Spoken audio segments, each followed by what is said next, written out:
নমস্কাৰ আপোনালোকে চাই আছে খেল প্ৰেমী আছাম ইউটিউব চেনেল মই বহু দিনৰ মূৰত এইটো চেনেলত আকৌ ভিডিঅ' দিবলৈ ওলাইছোঁ কাৰণ নৰ্থ ইষ্ট ইউনাইটেড এফচিৰ খেল বহু দিনৰ মূৰত হৈছে ফুটবল বহু দিনৰ মূৰত হৈছে আমাৰ ভাৰত ভূমিত গতিকে ISLটো ষ্টাৰ্ট হৈ গ'ল বৰ্তমান সময়ত বহু কেইখন মেচ হৈ গৈছে আৰু নৰ্থ ইষ্ট ইউনাইটেডৰ প্ৰথমখন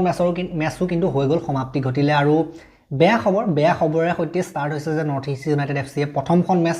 ISLৰ হাৰি আৰম্ভণি কৰিছে নতুন সিজন হাৰি আৰম্ভণি কৰিছে সো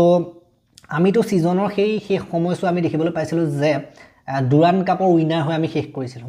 ভালত শেষ কৰি বেয়াৰ পৰা আৰম্ভ কৰিছে 3-0 গ'লৰ ব্যৱধানত নৰ্থ ইষ্ট ইউনাইটেড এফচি হাৰিছে কাৰ লগত এনেকুৱা এটা টিম যাৰ বিৰুদ্ধে নৰ্থ ইষ্ট ইউনাইটেড এফচিৰ ৰেকৰ্ড কিন্তু সদায় বেয়া হয় সেইটো হৈছে ইষ্ট বেংগল এফচি বিৰুদ্ধে প্ৰায় নৰ্থ ইষ্ট ইউনাইটেড এফচিয়ে কিন্তু হৰা দেখিবলৈ পোৱা যায় মানে এইটো টিমৰ লগত কি এনেকুৱা হয় পাত্তা নাই যে জিকিলেও কেতিয়াবা কাচিত জিকে প্ৰায় হৰাই আমি দেখিবলৈ পাওঁ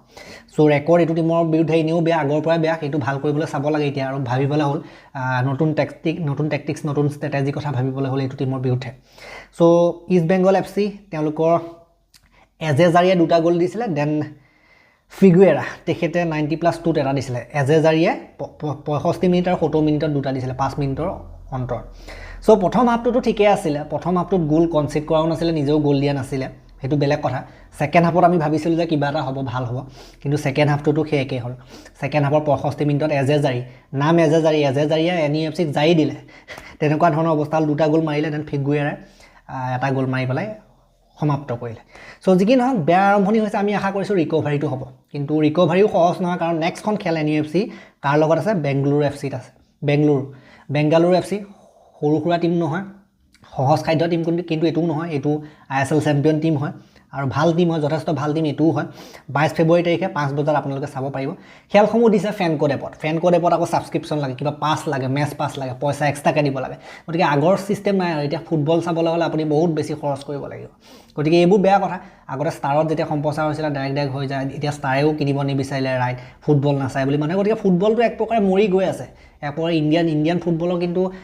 নাইকিয়া হৈ গৈ আছে ISLটো এতিয়া চাব নোৱাৰা অৱস্থা ফেন কোডনো দিছেগে ন গতিকে ফেন কোডত কোনে খেল চাব ইচ্ছা কৰিব কিন্তু যিকি নহওক যেনেকৈ হলো হাইলাইট বিলাক বৰ ইণ্ডিয়ান সুপাৰ লিগৰ যিবিলাক অফিচিয়েল ইনষ্টা পেজ হওক বা ফেচবুক পেজ হওক সেইবিলাকত দি আছে এইটো ভাল কথা তাতে চাই আছো লাইভ চোৱা নাই খেলখন তথাপিতো এনেকৈ চাইছোঁ যিকি নহওক হাইলাইট চাই হলো যি হলো ভিডিঅ'টো মই আপডেট দি থাকিম আপোনালোকক কিন্তু যিকি নহওক এই ভিডিঅ'টো মই ইমানটা সমাপ্ত কৰিলোঁ বিশেষ আলোচনা কৰিবলগীয়া নাই নেক্সট আমি 22 তাৰিখে গম পাম 22 তাৰিখে জিকক